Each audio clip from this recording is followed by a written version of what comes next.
everyone, I'm Ari Meghlen here with Rachel Poli, and we're your hosts for the Merry Writer podcast. We are on episode 121, and this week's question is, what are some good marketing strategies? Before we begin, don't forget to subscribe to the podcast wherever you're listening so you never miss a show. And if you enjoy our episode, please do give it a like, write a review, share it with friends. Get it out there, people. Okay, so in case you didn't know, marketing is selling. You are selling your book, but also yourself. So before you actually think about the strategy, you need to define your success. What do you consider success to be for you? And by that, I mean, not the nebulous, huge, want to be the best-selling author, on the New York Times best-selling list forever and live in a mansion with peacocks on the lawn. We're not talking that. We're talking your success for the single book you are publishing at the time. Okay, it helps to come up with the specific success line for you. That way, if you fall short of the marker, you can then use the data and make better choices next time. And you will need to think like that because everyone who publishes their book first, there'll always be things you did in the first book launch that don't work. That the next book launch, you'll want to do something different. So what is your definition of success? Is it selling a certain number of books in a certain number of weeks or months? Is it making a certain number of money? Is it getting a certain number of reviews? What about number of newsletter subscribers? Your success goal can actually be several of these. It doesn't have to be you only want to sell X number of books or you only want to make X amount of money. It could be that you want to get 50 reviews. You want to sell 100 books. You want to make however much money. Consider your definition of success carefully and be realistic. If you are self-publishing a book, you are unlikely to hit record sales in the first week of your book being launched, unless it's something completely different that wows the world. The best way to do this is check out average book sales for launch weeks, for the first year, for the first 3 years, aim it for the genre that you write, things like that, and then use that data to make your defined success levels.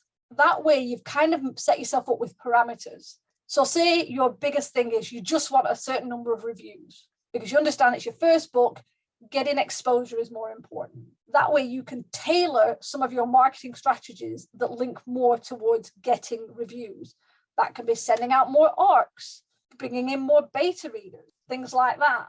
So it does actually help to know what your success level looks like so you can aim for it rather than kind of just flailing about wildly. So that is my first thing. Before you even think about strategies, define your success level. Yeah, that's everybody listen to Ari because that's a really good place to start. If you're going to start writing a book and you want to sell it and make a career and stuff out of it, you really need to figure out your goals and what your end goal is, or define your success, as Ari said, because success is a term that everybody defines differently depending on what you do in life, where you are in your journey, and so on and so forth. So you can, when it comes to writing your books, you definitely need to sit down and figure out, where do I want to get with my writing? What do I want to get out of my books? How can my books work for me? So that's definitely really good place to start. Didn't even think of that. Yeah, I agree with everything that Ari said. You need to sit down and before you even started thinking of marketing strategies, you need to kind of evaluate yourself in a way and figure out, where do I want to get with my books and define your success. And I think this is going to sound a little negative, and I really don't mean it to sound that way, but I think when you sit down to define your own success when it comes to, publishing your books, I think you should also define your failure as well. I know this is kind of going off topic from what are good marketing strategies, because what do you do when you don't reach that number of views or you don't reach that amount of money? You kind of need to figure out where to improve. And because sometimes when we define our success, we're not always realistic with what that success is. I think that's pretty good to kind of figure out both sides of the coin and say, okay, this is what my success is. This is what my failure is.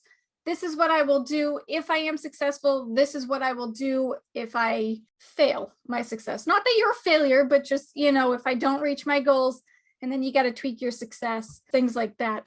Actually, defining what would be considered a failure in a way is actually a good idea, because I think we get into our own heads about what we want to be successful. And if we fail to hit those, it's really negative and it's hard to shake that off. It makes you feel a bit like, oh, that was rubbish. I didn't didn't do anything I wanted, it failed miserably, and it makes you miserable. Whereas if you set yourself up with that, this is success, this is failure, this is what I'm going to do when I succeed, this is what I'll do when I fail, it kind of shapes you a bit different. You think differently. So rather than going, oh, it didn't work, you'll be like, oh, it's okay, I have a plan for that.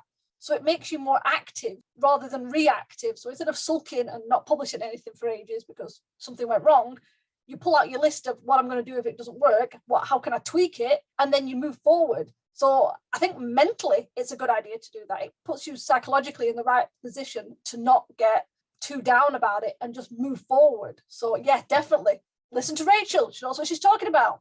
I sometimes know what I'm talking about. But I think in terms of marketing strategies, we've said this before, book marketing in general, it's all trial and error, and you need to like figure out what works with your audience, what works with your potential readers and stuff. So I think when you define your success when it comes to marketing strategies, if you define your failure as well, it's like, okay, I'll market my book this way. And if that works, great. I'll see if I can improve upon it or just not touch it at all. If it's working, don't try to fix what's not broken. But if it fails, then you have a plan B involved. And you're like, okay, well, this specific marketing tactic did not work for my mystery book. So let's see if this marketing tactic works. And then that way you have a backup plan in a way. And Ari said it very nicely. You're more active than reactive. And she's right. It doesn't put you in a depressive slump. Like if same thing, if you fail with anything, you're kind of like, oh, I suck. But you won't have to feel like that because you've planned for it. You know you're a failure deep down, so you've planned for it and prepared for it. And that's a joke. I'm not actually calling all of you failures, by the way. So I'll go ahead to my next point and say that one of the ways that you can define your book marketing success is if you hype up the book before you publish it and use word of mouth. I think word of mouth is one of the best ways that you could possibly market your book. For example, you can go through the writing process with your readers through your website, blog, or author email list. These people are the most interested and they will get excited and tell their friends and then be the first in line to buy your book when it releases. So you can hype up the book beforehand by sharing exclusive content with your email list or have a private password protective page on your blog for these certain readers. Like you can send out the password to your email list and say, hey, if you want exclusive book updates and news, you can go to this page on my blog. Don't share the password with anybody, blah, blah, blah. And this exclusive content can be anything such as deleted chapters, excerpts, character sketches, or interviews, setting aesthetics, creating a soundtrack for your book, sharing your writing space, your writing process, how you were inspired to write the book, and so on and so forth. The content opportunities are endless. And again, if people are signing up for your email list and they're reading your author website, then these people are certainly interested in your book. And if you really hype them up, then they'll be able to use word of mouth and hype other people up, and it'll just be a chain reaction. Exactly. You got to hype the book up. And it can't wait till you've finished the book. It can't wait till you've published the book. You lose so much momentum waiting until the book's finished and polished and everything. The writing journey is important. And people do like hearing about that. I love hearing about stuff like that.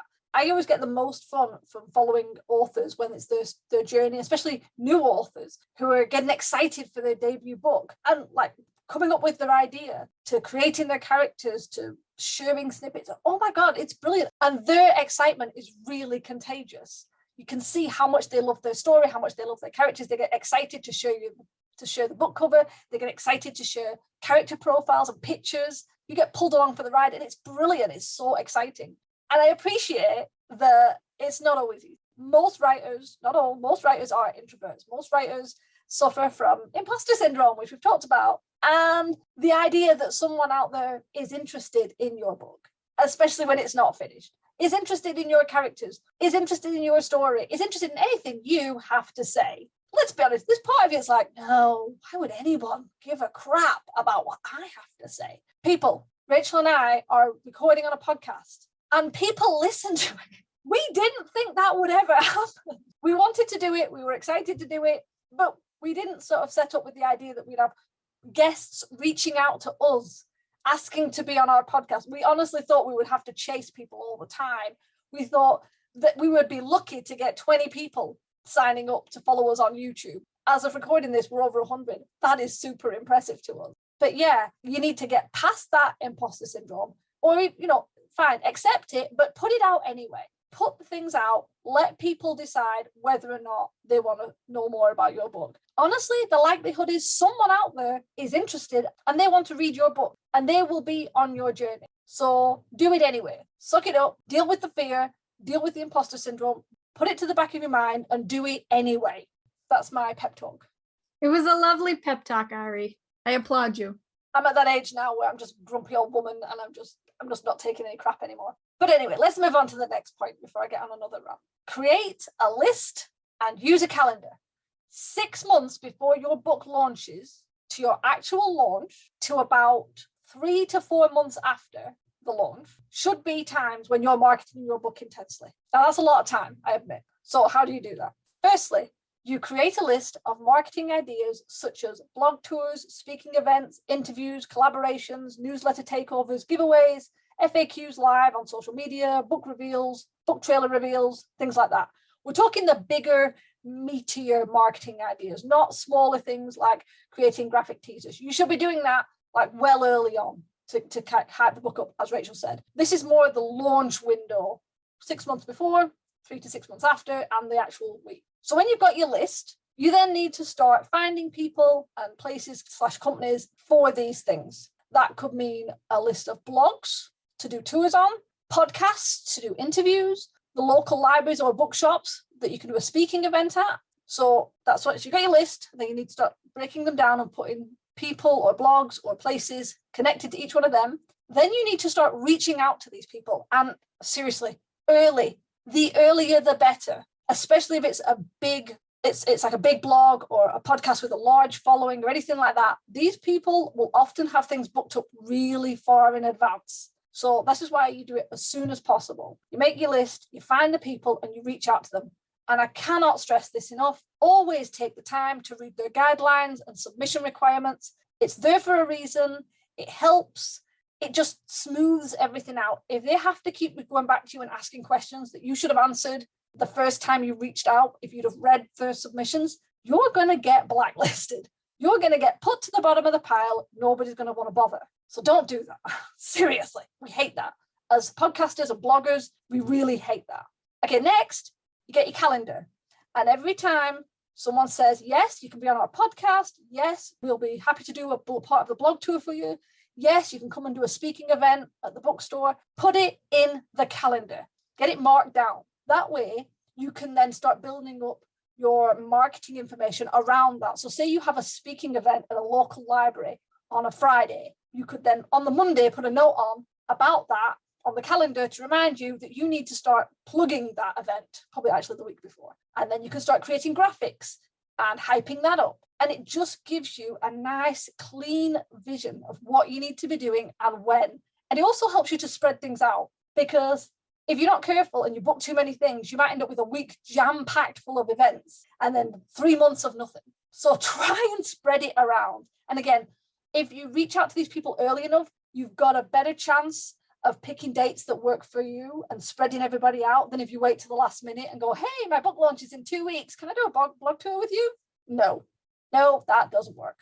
Again, once you've got your dates marked in, it's always a good idea to put a reminder a week or 2 weeks before. Also, not just to make sure you're putting marketing about that event or interview, but also to make sure you remember to gather any necessary information about it. So sometimes you might need copies of your book. Sometimes you might need your media kit. I mean, a lot of these places will want that early, but not everybody. And if they haven't asked for it, you can either go to them early and say, do you need this? Or at least have it ready so you can send it. And obviously, once you've done all that and people have helped you, make sure you say thank you. Make sure you also advertise it. Like, I know I mentioned it, but you'll be surprised how many times people don't do that. If someone's invited you on to do an event or an interview, you need to also hype it. It's not up to just the blog owner, the podcaster, the library to do all the marketing about it. You also need to do it. And it's kind of nice to also mention other things that they've done. Like if your library has hosted you, yeah, talk about it, but then maybe mention some other things that the library does, kind of send more positivity their way. Just a thought. And one quick point about this, don't use your calendar for anything else. This is your book marketing calendar. You do not want it jammed up with doctor's appointments, kids' play dates, vet appointments. You just want this one calendar for your book marketing, because you'll be surprised at how many things kind of creep up, especially if you do it well and you do it within a good space of time and you fill in as much as you can. Obviously, you don't want to fill 6 months where you're doing something every day. That's ridiculous. But you should be doing something every week. Try, even if it's something small or something big. So you don't want to try and put your book marketing in the middle of the family calendar. Nobody wants to see that. So yeah, make a special one that's just for that. Keeping a calendar and a list is a really, really good idea. And I do agree with Ari that if you're going to keep a book marketing calendar, it should just be for your book marketing. And also, as Ari mentioned, don't fill up something with every single day. Because the thing is, if you're on a podcast, for example, you don't want to do 3 interviews on 3 different podcasts, like 3 days right in a row. But also, like, you want to give each interview its own individual attention. Like, if you interview on a podcast, and then once that goes live, if another interview of yours goes live the very next day, then it's like, well, on Monday, you're like, hey, I was over here on the Merry Writer podcast, go check it out. And then on Tuesday, you're like, oh, I'm over here now. And then people are like, well, wait, I didn't have a chance to look at yesterday's interview, but I guess that doesn't matter anymore. I'll just check out today's interview. And then not only are you losing an opportunity for people to learn more about you and your writing and, give a listen or read your guest post or anything like that, but you're also taking a little bit of an audience away from the person who gave you a space on their platform. So yeah, as Ari said, definitely space it out. Keep the calendar just for your book marketing, and it'll be so much easier to keep track of it all. And again, I do agree, you should create a list first, and then you should try to figure out where each thing can fit into the certain days. If you're like me, you can also try to assign each day a certain thing. Like if you're going to write a guest post for somebody, and if that goes out on a Wednesday, then you can try to write blog posts on Wednesdays, and podcast interviews can be a certain day, and you can just try to finagle it. Obviously, you have to cater to other people's schedules, not just your own, but like virtual things that you do yourself, whether it's for your social media or for your own website, you can set up a certain schedule so that people know what to expect from you every single day. It's like, oh, it's Fan Character Friday on this author's Instagram, where they showcase fan art that people have created about their characters from their book. And they post it all over their Instagram story, just things like that. And that in itself can get people hyped up about your book, because not only are you talking about your own work and you're saying, hey, I did a thing, but you're also showcasing your readers and stuff too. So people can be like, oh, hey, look, I was featured by this author because I created this fan art about their protagonist. And it's pretty cool. You should go check it out. And then people could be like, wow, that's really cool fan art. Also, this book sounds good. Let me go pick it up. It works. Word of mouth, people. And planning, please plan, just plan. I know I'm a type A person, and not everybody is like that, but please just plan. That's all I can say. That should just be this whole episode. What are the best marketing strategies? Just plan it and write stuff down, because you'll forget and then you'll be sad. With that said, I'll go on to my next point. In a nutshell, just make your mark. I think it's not necessarily like a marketing strategy, I guess, but I guess it kind of goes along with what I was just saying. And I think making your mark can certainly help. As writers, we all go through trials and tribulations of writing, editing, and, just publishing a book in general. But if you share your story and explain your process from start to finish about writing your book, once it's published and out in the world, you can share things you would have done differently and expose the mistakes that you made and how you learned from them, or what you did to learn from them. And not only are you being transparent to your readers, but you're also helping other writers. Thus, you're expanding your audience, and people may say, this author knows what they're talking about, so let me go check out their book.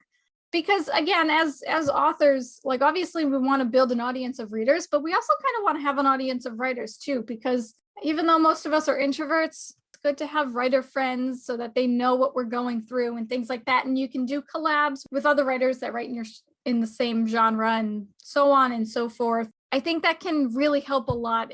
If you don't necessarily need to market your book all the time, you don't need to necessarily say, here's a deleted chapter, here's an excerpt, or, here's a pretty picture of the castle that they live in, that the characters live in. You don't always have to do that. You can go on your social media and your own website and you can just be like, this is a really cool recipe that I made the other day and I ate it for dinner and it's delicious and I wanted to share it with you. I think this specific character would really like this recipe. Here you go. Because then you're giving more to your readers rather than just shoving a book down their throat. And you're just kind of showing them that you're human and that you're another person, and you can find more similarities and more things that you have in common with your readers than just your book.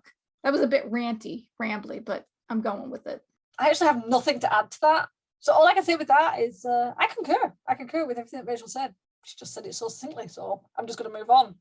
My next point is consider your audience. Now, if you haven't caught our episode about your ideal reader, we will make sure to link it.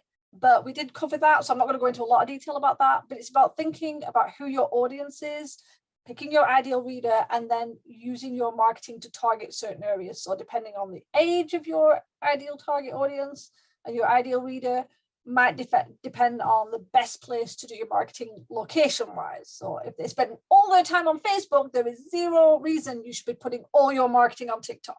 Not saying you shouldn't do anything on a different platform. If the majority of the people who you think are the best fit for your book are in one specific place or mostly in a specific place, that is where you put your majority of your effort. You also need to think about different media.